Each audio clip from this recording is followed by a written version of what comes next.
দিছে না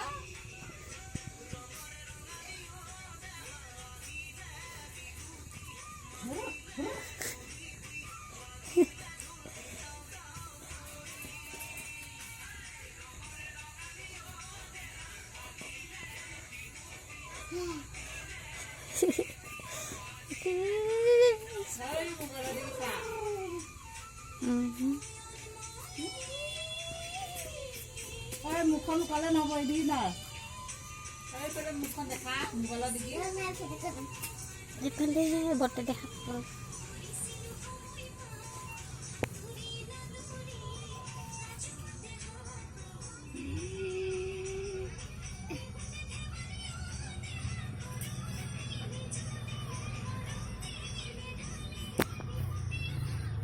হ'ব না ধুনু? হ্যাঁ